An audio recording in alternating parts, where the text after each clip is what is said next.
इस बार बात निकली है तो दूर तलक जाएगी ऐसा लगता है। इस बार लगभग 2 दर्जन सैनिक शहीद हुए हैं और लोग बहुत गुस्से में हैं। इस बार बात नेशनलिज्म पर पहुंच गई है और आप जानते हैं नेशनलिज्म यानी कि राष्ट्रवाद के लिए तो लोग जान देने के लिए भी तैयार हो जाते हैं। तो चाइनीज़ प्रोडक्ट्स को बायकॉट करना कोई बहुत बड़ी बात नहीं है। हो सकता है कुछ दिनों में ये बात ठंडी हो जाए और सब लोग सब कुछ भूल कर जैसा पहले चल रहा था वैसा ही चले। और ये भी हो सकता है कि इस बार जो चीज़ शुरू हुई है, जो कैंपेन स्टार्ट हुआ है बायकॉट चाइना का, ये एक सीरियस मुद्दा बन जाए और लोग इसको सीरियसली लेना स्टार्ट कर दें। और इस बार गवर्नमेंट ने भी खुलकर ये दिखा दिया है कि वो भी चेंज के मूड में है। और सबसे बड़ी बात ये है कि ये गवर्नमेंट, प्रेजेंट गवर्नमेंट, चेंज करने के काबिल भी है। चाइना वर्सेस इंडिया का जो टसल चला हुआ है, जो दोनों में भिड़न चल रही है, उसका कुछ नतीजे भी सामने आने लगे हैं। चाइना से इंडिया की कुछ डायरेक्ट फ़्लाइट्स ऑलरेडी कैंसिल हो चुकी हैं, कुछ इवेंट्स ऑलरेडी कैंसिल हो चुके हैं। अब करोड़ों लोग ऐसे हैं जिनकी ज़िंदगी जो है वो कहीं ना कहीं चाइना के ऊपर डिपेंडेंट है। चाइना से जो चीज़ें आती हैं उनका बिजनेस के थ्रू लोगों की ज़िंदगी, लोगों की आजीविका चलती है। अब अगर ये जो बायकॉट चाइना का जो कैंपेन है, ये अगर सीरियस मोड में आ जाता है, ये सच में लोग इसको सीरियसली लेना शुरू कर देते हैं, तो क्या होगा, कैसे होगा, लोगों की जो बिजनेसेस हैं वो कैसे सर्वाइव करेंगे, और जो लोग चाइना से रिलेटेड चीज़ों के ऊपर जिनकी ज़िंदगी चल रही है वो उनका क्या होगा। तो इस वीडियो में हम इसी टॉपिक के बारे में बात करने जा रहे हैं दोस्तों। मेनली 3 चीज़ हो सकती हैं, और वो है पहला कि किसी वजह से चाइना से सामान आ ही ना पाए, चाइना से जो इंपोर्ट है वो ना आ पाए, वो किसी वजह से हो सकती है। जैसे बाय चांस, खुदा ना करे ऐसा हो, लेकिन अगर कोई वॉर छिड़ गई तो सामान आए बहुत मुश्किल है। या फिर हो सकता है कि गवर्नमेंट की कुछ पॉलिसीज़ ऐसी आ जाएं जिससे इंपोर्ट बहुत मुश्किल हो जाए, इम्पॉसिबल हो जाए, तो सामान ना आए। पहली सिचुएशन ये हो सकती है। दूसरी चीज़ ये हो सकती है कि चाइना से सामान आए लेकिन वो बहुत मुश्किल और बहुत महंगा आए, जिससे जो बिजनेसेस चल रहे हैं वो प्रॉफिटेबल ही ना रह पाएँ अगर उनको सेल करके, तो ये बहुत बड़ी मुसीबत हो जाएगी। और तीसरी चीज़, चाइना से सामान आ भी जाए लेकिन जो कंज्यूमर्स हैं, जो बायर हैं, जो लोग हैं, वो चाइना के प्रोडक्ट्स को सीरियसली बायकॉट करने लगें और उन प्रोडक्ट्स को ख़रीदना ही छोड़ दें। इन तीनों सिचुएशन में क्या होगा, हमें क्या करना चाहिए, कैसे तैयारी करके रखनी चाहिए, और कैसे अपने आप को बेसिकली प्रिपेयर करके रखें कि ताकि अगर ऐसा कुछ होता है तो हमारा बिज़नेस ज़ीरो ना हो जाए, हम लोग अनएम्प्लॉयड ना हो जाए, और हमारे पास जितने लोग काम करते हैं, लाखों करोड़ों लोग जो इन चीज़ों से जुड़े हैं, वो लोग भूखे मरने के कगार पे ना आ जाएं। तो दोस्तों, मेरा नाम है कृष्ण कुमार और आप देख रहे हैं game of selling YouTube channel. अगर आपने चैनल को अभी तक सब्सक्राइब नहीं किया है तो प्लीज़ कर लीजिए, क्योंकि आपको इंडियन ई कॉमर्स बिजनेस सीखने के लिए इससे अच्छा चैनल कहीं नहीं मिलेगा, कोई नहीं मिलेगा, क्योंकि हम वो इन्फॉर्मेशन शेयर करते हैं जो दूसरे लोग पेड कोर्सेज़ में भी नहीं बताते। तो चलिए दोस्तों, इसी के साथ शुरू करते हैं।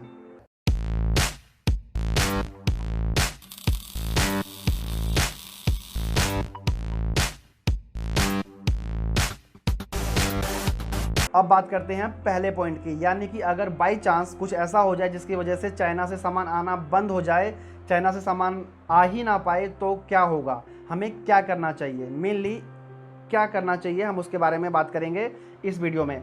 तो पहली चीज़ ये है कि दोस्तों, बहुत सारी चीज़ें ऐसी भी हैं जो इंडिया में मैन्युफैक्चर होती है और बहुत अच्छी क्वालिटी के प्रोडक्ट्स इंडिया में बनते हैं, लेकिन क्योंकि हम यूज्ड टू हो गए हैं चाइना से प्रोडक्ट्स लाने के और उनको सेल करने का, क्योंकि वो एक हैबिचुअल प्रोसेस हो गया है, तो हम दूसरी चीज़ों की तरफ उतना ध्यान नहीं देते हैं। तो पहली चीज़ तो ये की जा सकती है कि इंडियन जो प्रोडक्ट्स हैं उनके बारे में आप थोड़ा रिसर्च करेंगे और उनमें से कुछ प्रोडक्ट्स निकाल के इंडिया में सेल करने की कोशिश करेंगे, जो कि सेल हो सकते हैं। जिनमें से कुछ एग्जांपल्स हैं, जैसे सूरत, गुजरात में अपैरल्स का बहुत बड़ी मार्केट है, वहाँ पे बहुत मैन्युफैक्चरिंग होती है और बहुत अच्छी क्वालिटी के गारमेंट्स बनते भी हैं। सेकंड चीज़, शूज़। आगरा जो है वो शूज़ का एक बहुत बड़ा एक्सपोर्ट करने वाली जगह है, और वहाँ से अगर आप चाहें तो आप अच्छे वेंडर से कांटेक्ट करके मेड इन इंडिया शूज़ बनवा सकते हैं और उनको भी सेल कर सकते हैं। बहुत सारी चीज़ें और हैं, जैसे jewellery, cosmetics, handicrafts, beauty products, इस तरह की चीज़ें इंडिया में बहुत अच्छी क्वालिटी की बनती हैं, तो आप इनको भी रिसर्च करके अपने आर्सेनल में ऐड कर सकते हैं और इनको सेल करके अपना बिजनेस जो है उसको कंटिन्यू रख सकते हैं, अगर ऐसी सिचुएशन आती है जब चाइना से प्रोडक्ट ना आ पाए। अगली चीज़ ये है कि बहुत सारे लोग हैं जो मैन्युफैक्चरिंग के बारे में सोचते हैं, लेकिन फिर उनको ये होता है कि चाइना से चीज़ आ रही है तो हमारा मैन्युफैक्चरिंग कैसे चल पाएगा। तो ये टाइम जो है मेरे ख्याल से बेस्ट टाइम है। अगर आपको मैन्युफैक्चरिंग के बारे में आपके पास कोई प्लान है, कोई आइडिया है, तो उसके बारे में सीरियसली सोचो, देखो कि क्या आप कर सकते हो। और अगर आपके पास कोई रेडी प्लान है तो ज़रूर आप उसके ऊपर काम करो, और अगर हो सके तो मैन्युफैक्चरिंग का काम स्टार्ट करो, बिकॉज़ ये टाइम बेस्ट है, ये मौका है एक मैन्युफैक्चरिंग को इंडिया में एस्टेब्लिश करने का। और अगर ये आप कर सकते हैं, अगर बजट का कोई इशू ना हो, तो ये भी एक चीज़ बहुत किफ़ायती साबित हो सकती है। इसके अलावा एक चीज़ कर सकते हैं कि आप चाहते हैं कि चाहे चाइना से सामान डायरेक्टली ना आ पाए, लेकिन आपको किसी भी तरीके से सामान चाहिए, क्योंकि वो आपका बिजनेस है और आप उसको सिंपली छोड़ नहीं सकते। तो इसके लिए आप एक चीज़ कर सकते हैं कि एक बहुत अच्छे लेवल के सप्लायर के साथ कॉन्टैक्ट बनाइए, जो आपको आपके ज़रूरत का सामान ला के दे, चाहे वो कैसे भी लेके आए, कैसे भी कहाँ से भी लेके आए, लेकिन आपको सामान प्रोवाइड करा सके। बहुत सारे रास्ते हैं जो, अगर चाइना से डायरेक्ट इंडिया सामान नहीं आ पाता है तो चाइना से पहले सामान दुबई जाता है, दुबई से फिर रीरूट करके इंडिया लाया जाता है, या इंडोनेशिया, ताइवान, बहुत सारी कंट्रीज़ ऐसी है जहाँ से भी सामान इंपोर्ट हो सकते हैं, तो वो आपको वहाँ से सामान ला के देते हैं। तो एक अच्छा सप्लायर होना आपके लिए बहुत बड़ी वरदान साबित हो सकता है, और आपके पास एक अच्छा सप्लायर हमेशा होना चाहिए। चौथी चीज़ जो की जा सकती है अगर चाइना से इंडिया में सामान ना आ पाए, तो वो है ड्रॉप शिपिंग। जी हाँ, ड्रॉप शिपिंग एक ऐसी चीज़ है जिसके ऊपर चाइना और इंडिया के बीच में चाहे कुछ भी हालात हों, ड्रॉप शिपिंग के ऊपर उसका कोई ज़्यादा खास फ़र्क नहीं पड़ने वाला, क्योंकि ऑस्ट्रेलिया, कनाडा, न्यूजीलैंड और यूएस के लोगों को इस सबसे कोई फ़र्क नहीं पड़ता कि इंडिया और चाइना के बीच में क्या प्रॉब्लम चल रही है, या यहाँ पर बाइकआउट का कैंपेन चल रहा है, कुछ भी हो रहा है। लोगों को जो चीज़ चाहिए उन्होंने बाय करनी है। अगर आप उनको ये चीज़ ऑफ़र करते हैं, आप अपनी मार्केटिंग में कुछ चेंजेस करके जो आप चीज़ यहाँ पे सेल कर रहे हैं उन्हीं चीज़ों को अच्छे से पेश करके आप सेल करें, तो आप ड्रॉप शिपिंग भी कर सकते हैं। और अगर आपने ड्रॉप शिपिंग को ट्राई नहीं किया तो ये एक बेस्ट टाइम है ड्रॉप शिपिंग ट्राई करने के लिए, ताकि आपके पास एक बैकअप प्लान के तौर पर एक बिज़नेस प्लान रेडी रहे। तो बाय चांस कभी अगर ऐसा सिचुएशन आता है कि चाइना से सामान ना आ पाए, तो आप टोटली अनएम्प्लॉयड ना हो जाएं, आपके पास जो लोग काम कर रहे हैं उनके पास करने के लिए कुछ हो, और अपने लाइफ स्पेंड करने के लिए जो बेसिक ज़रूरतें हैं वो पूरी हो सकें। अब बात आती है दूसरे मोड की, यानी कि चाइना से सामान आ तो रहा है लेकिन वो बहुत मुश्किल से आ रहा है, बहुत कॉस्टली आ रहा है। देखिए, कोरोना से पहले जो चाइना से इंपोर्ट करने का जो पर केजी कॉस्ट पड़ता था वो 250 टू 300 रुपीज़ के आसपास पर केजी शिपिंग कॉस्ट लगती थी। लेकिन आफ्टर कोरोना पीरियड जो अभी का टाइम था, या अभी जो टाइम है, इसमें 700-800 रुपये पर केजी शिपिंग चार्जेस हो गया है ऑलरेडी। और अगर चाइना और इंडिया के बीच में जो तख्लियाँ चल रही हैं, अगर वो सब आगे कंटिन्यू रहती हैं, तो ऑब्वियसली बात है फ़्लाइट्स के जो फेयर्स है वो भी अगर चलेंगी तो बहुत ज़्यादा हो जाएंगी, और जो शिपिंग चार्जेस है वो बहुत ज़्यादा होने के बाद जो है आपको प्रोडक्ट वो बहुत कॉस्टली मिलेगा, और उसके बाद जो प्रॉफिट मार्जिन है वो बहुत ज़्यादा थिन होने के चांसेस है, यानी कि आपका जो प्रॉफिट मार्जिन है वो ख़त्म हो जाए, और उसके वो जो बिज़नेस है वो प्रॉफिट के बजाय माइनस में चला जाए, या सर्वाइव करने के मोड में ना रह पाए। तो ऐसे में क्या करना है? ऐसे में दो चीज़ें हैं जो की जा सकती हैं। उनमें से पहली चीज़ ये है कि आपको अपना एक ब्रांड बिल्ड करना चाहिए। कोई ऐसा काम करना चाहिए जिसमें लोगों को इस चीज़ से ज़्यादा फ़र्क ना पड़े कि सामान चाइना से आ रहा है और कहाँ से आ रहा है, लेकिन अगर आप उनको वैल्यू देते हैं, क्वालिटी प्रोवाइड करते हैं, तो लोग आपको एक्स्ट्रा पैसे देने के लिए भी तैयार होते हैं। इसका मतलब है कि अगर आप एक अच्छा ब्रांड बना के काम करते हैं तो आप लोगों से एक्स्ट्रा चार्ज कर सकते हैं, और लोग अच्छे चीज़ों को, अच्छे ब्रांड्स के लिए थोड़ा एक्स्ट्रा पैसा देने में कोई भी प्रॉब्लम फील नहीं करते हैं। तो एक चीज़ ये है कि आप अपना एक ब्रांड एस्टेब्लिश करने की कोशिश करें।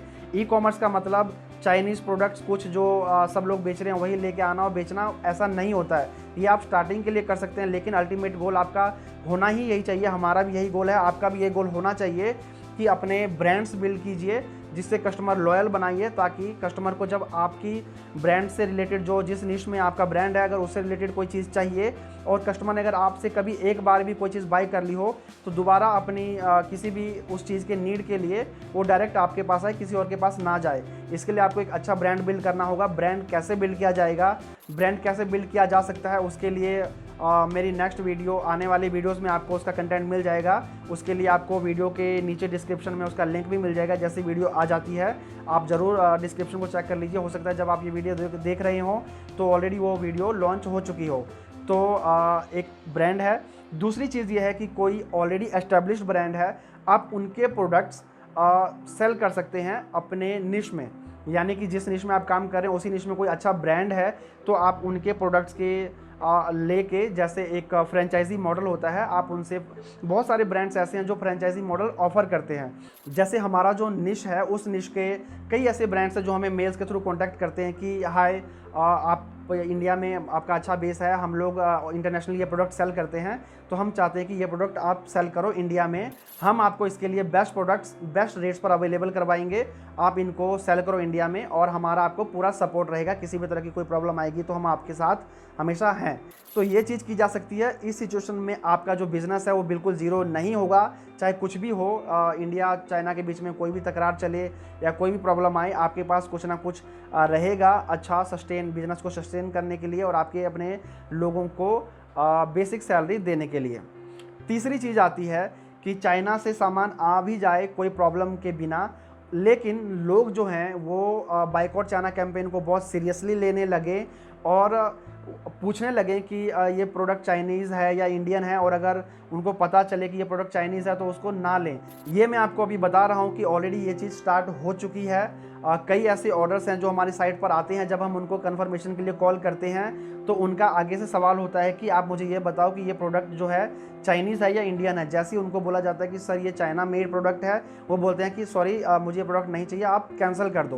तो लोग कुछ ऐसा अगर करने लगे हैं तो हो सकता है आगे जाके ये चीज़ ज़्यादा जोर पकड़ ले और बहुत ज़्यादा आपके ऑर्डर कैंसिल होने लग जाए, या लोग ऑर्डर करना ही छोड़ दें ये देखकर कि कोई चाइनीज़ प्रोडक्ट है। तो ऐसे सिचुएशन में आपको क्या करना चाहिए ये सोचना और इसका प्लान होना हमारे पास बहुत ज़रूरी है, वरना हम ऐसी सिचुएशन में फंस सकते हैं जिसका कोई इलाज ना हो और जो हालात हैं वो बद से बदतर भी हो सकते हैं। तो ऐसे में हमारे पास 2-3 चीज़ें होती हैं जो हम कर सकते हैं। फर्स्ट चीज़ है वाइट लेबलिंग।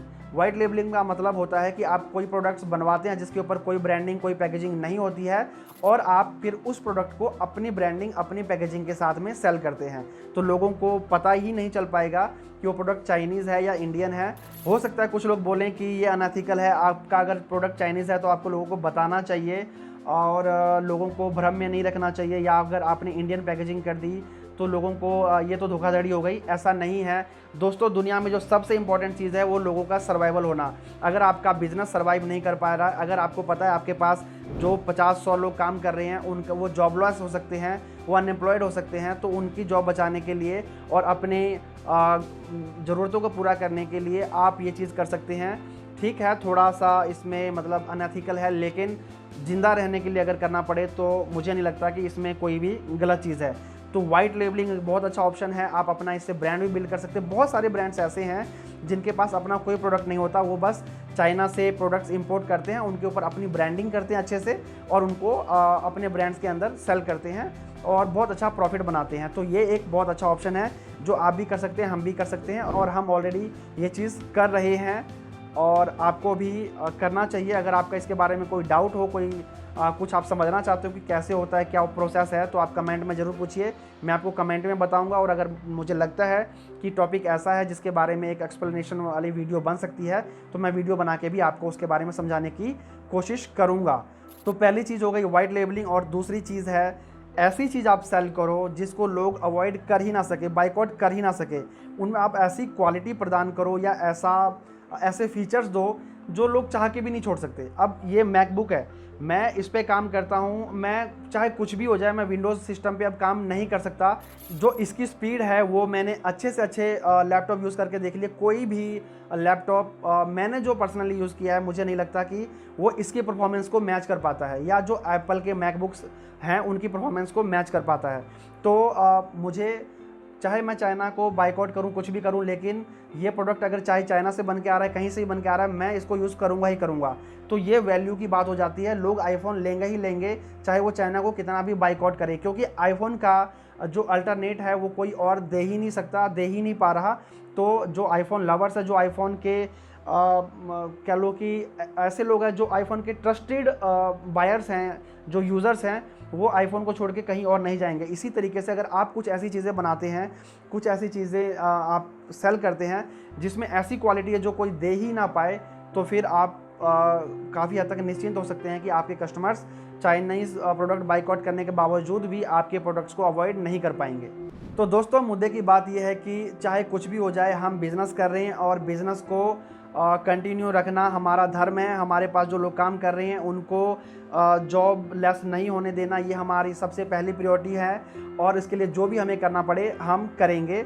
और इसके अलावा बाकी चीज़ें सेकेंडरी है। पहली चीज़ ये है, ठीक है कि चाइना और इंडिया में प्रॉब्लम है, हमें चाइना प्रोडक्ट बाय करके हम चाइना को फ़ायदा देते हैं, उससे अल्टीमेटली मतलब जो फेसबुक वगैरह पे दिखाया जाता है कि वो पैसा वहाँ जाता है, वहाँ से वहाँ जाता है और उसकी वजह से हमारे सैनिक मरते हैं, ये चीज़ें होती हैं। बिल्कुल सही है, ऐसा हमें कोशिश करना चाहिए कि कम से कम चीज़ें बाय करें, कम से कम चीज़ें जो चाइना को कम से कम प्रॉफिट दें। लेकिन जब तक हमारे पास उसका अल्टरनेटिव नहीं, अपना ऑप्शन नहीं है, तो हमें सर्वाइवल के लिए जो भी चीज़ें करने की ज़रूरत पड़े हमें करना चाहिए। उसमें कोई भी प्रॉब्लम मुझे नहीं लगता किसी को होनी चाहिए।